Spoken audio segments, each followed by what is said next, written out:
हमारे माननीय चिराग पासवान जी का जितनी कोशिश है कि दलितों को, आदिवासियों को, गरीब तबके के लोगों को, दबे कुचले लोगों को जितने भी तरह का स्कीम निकल रहे हैं फ़ायदे के लिए, जो भी हमारे यहाँ व्यवस्थाएं हो रही है, वह व्यवस्थाएं किसी भी तरह से उन लोगों तक लागू हो और उन लोगों तक उसकी बेनिफिट मुहैया कराई जाए। एक समय था कि महिला धोने का जो परंपरा था, भले ही नियम 2013 में बन गया था, लेकिन मूर्त रूप देने के लिए कहीं न कहीं यही डबल इंजन की सरकार ने उस पर कई योजनाएं बनाई। जो भी दलित वर्ग थे उनकी निश्चित तौर पे मनोबल, उनकी कार्य में बहुत विकास आया है।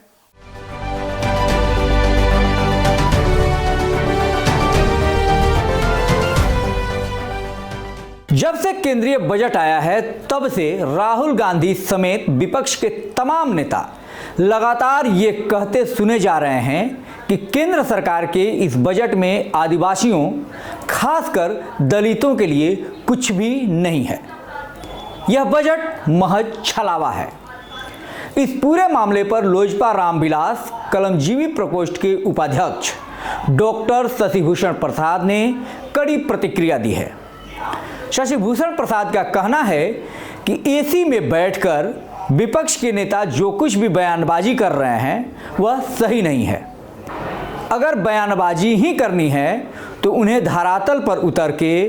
दलितों और आदिवासियों से मिलकर ये जान लेना चाहिए कि मोदी सरकार या डबल इंजन की सरकार ने उनके लिए क्या कुछ किया है। सुनिए क्या कुछ कहा है डॉक्टर शशिभूषण प्रसाद ने। आज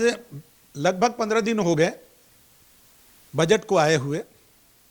मैं हमेशा देख रहा हूं कि बंद एसी कमरे में बैठकर हमारे विपक्षी बिना मतलब के हो हल्ला कर रहे हैं कि दलितों के लिए, आदिवासियों के लिए, दबे कुचले लोगों के लिए इस बजट में कुछ भी नहीं हुआ है। जबकि मैं कह रहा हूं कि इस बजट में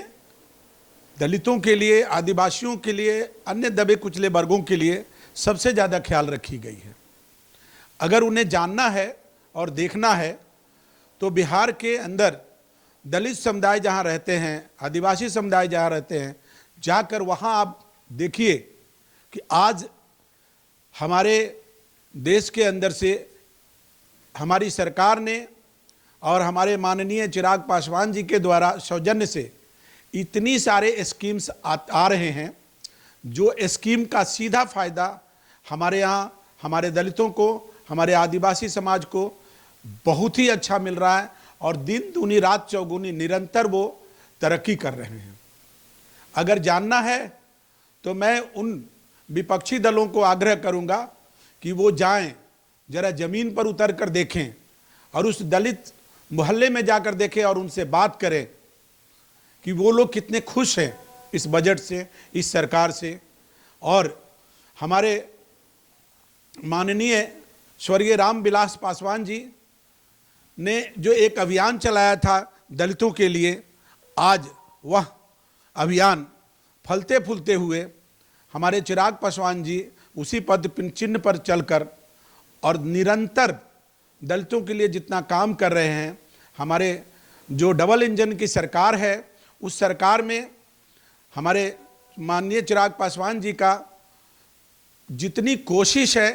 कि दलितों को, आदिवासियों को, गरीब तबके के लोगों को, दबे कुचले लोगों को जितने भी तरह का स्कीम निकल रहे हैं फ़ायदे के लिए, जो भी हमारे यहाँ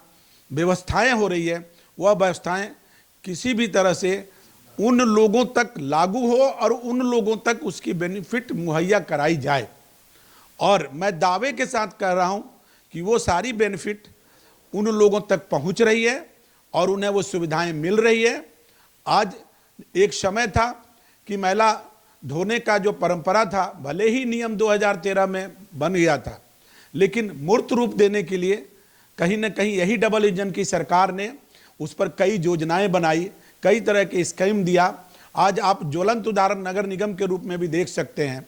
कि आज जब कहीं से भी नगर निगम की गाड़ी गुजरती है, एक उसमें अलग तरीके की गाना बजता है, लोग समझ जाते हैं कि नहीं साहब, अब हमारे यहाँ नगर निगम वाले जो है सो आ गए हैं। कूड़ा उठाने के लिए भी दरवाजे पर जाकर और निरीह प्राणी की तरह खड़ा होने की जरूरत नहीं है, बल्कि लोग दौड़ दौड़ के आकर और एक जगह कूड़ा एकत्रित करते हैं। तो इस तरीके से समाज के अंदर हमारे जो भी दलित वर्ग थे